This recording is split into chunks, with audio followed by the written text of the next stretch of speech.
Olá, tudo bem com você? Aqui é a professora Ana Cláudia Machado Silva, da Academia de Radiologia. Você sabe quais as radiações ionizantes são utilizadas na medicina nuclear e como elas são utilizadas? Se você tem alguma dúvida nesse assunto, fica comigo até o final desse vídeo para aprender mais sobre esse assunto. Como professora há mais de 20 anos e supervisora de proteção radiológica há mais de 10, eu quero te ajudar nesse caminho, a entender mais sobre essa radiação aplicada nessa área específica. Quero te ensinar esse conteúdo de uma forma que você não aprende no seu curso tradicional. Quando você não conhece esse conteúdo, fica com dúvida com que assunto de fato você tem que estudar para dominar essa área. Então vem comigo para entender mais aí sobre as radiações ionizantes na medicina nuclear. Vamos lá então. Bom, então a primeira coisa é definir o que é a medicina nuclear. A medicina nuclear é uma área do diagnóstico por imagem que utiliza fontes radioativas, vai utilizar materiais radioativos, radionuclídeos, radioisótopos, né? Eu tô falando são sinônimos aí, todas essas palavras querem dizer elementos químicos que emitem radiação. A medicina nuclear ela tem um diferencial em relação às demais áreas do diagnóstico por imagem, porque na medicina nuclear consegue-se visualizar a fisiologia de uma região, o metabolismo de uma região, ou mesmo de um órgão, ou de um sistema. E ela tem também uma grande vantagem, que além do diagnóstico, a medicina nuclear também trata, ela também é utilizada nas terapias e aí utilizando os radionuclídeos, que eu vou te mostrar quais são eles nesse vídeo. E aí, quais são essas radiações ionizantes utilizadas nesta área? Então, a primeira delas é que vai ser utilizada na grande parte dos diagnósticos, principalmente nas cintilografias. Quando você ouve essa palavra, por exemplo, cintilografia óssea, cintilografia do miocárdio, o que estamos querendo dizer com isso? A cintilografia é a imagem da medicina nuclear. E aí, cintilografia óssea é a imagem respectiva àquela região. Então, é a cintilografia dos ossos. E para isso, nós vamos utilizar a radiação gama. Essa radiação gama é uma radiação que vem do núcleo do átomo. E esta radiação, ela possui alta energia, consequentemente, ela tem curto comprimento de onda, como a gente já viu nessa série de vídeos que estamos fazendo aqui sobre as radiações ionizantes. Então, ela tem alta energia e alta frequência. E devido a essa característica, ela tem um grande poder de penetração, consegue atravessar aí grandes espessuras. Então, isso é muito importante. A sua principal utilização na medicina nuclear é justamente o diagnóstico. Então, pacientes que vão realizar diagnósticos por medicina nuclear recebem um radionuclídeo emissor na radiação gama, como, por exemplo, Tecnésio 99M, assim como iodo 131, que também ele é um emissor da radiação gama.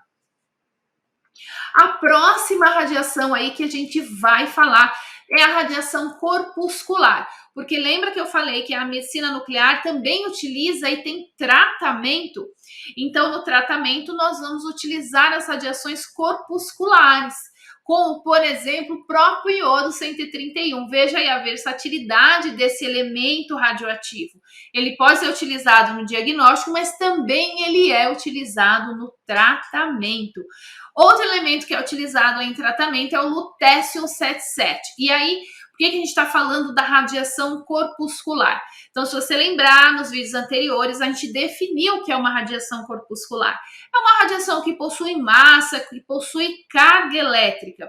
E aí, justamente devido a essas características que essas radiações possuem, elas têm aí um curto alcance, ela ioniza mais o meio por onde ela passa. E o que a gente quer nesse momento? Tratar. Então, a gente tem que levar aquela célula específica, aquela célula cancerígena, por exemplo, tem que levar ela à morte. E aí a gente precisa, então, depositar, né, o elemento vai depositar energia na forma de radiação e vai levar uma mutação aí no DNA daquela célula que vai ser incompatível com a vida e aquela célula morre.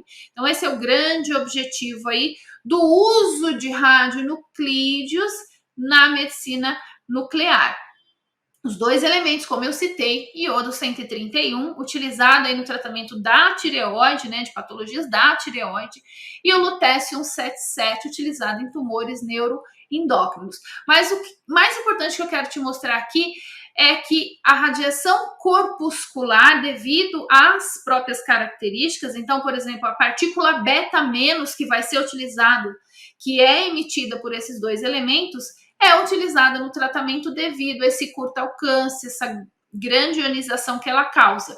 É utilizado radiação partícula alfa? É utilizado aí partícula alfa? Sim, com o uso do rádio 223, que tem uma aplicação bem específica, que é metástase óssea devido ao câncer de próstata. E aí se utiliza o rádio 223, que é um emissor alfa, para um tratamento paliativo desses pacientes. Então veja que interessante. E aqui eu quero te mostrar uma particularidade.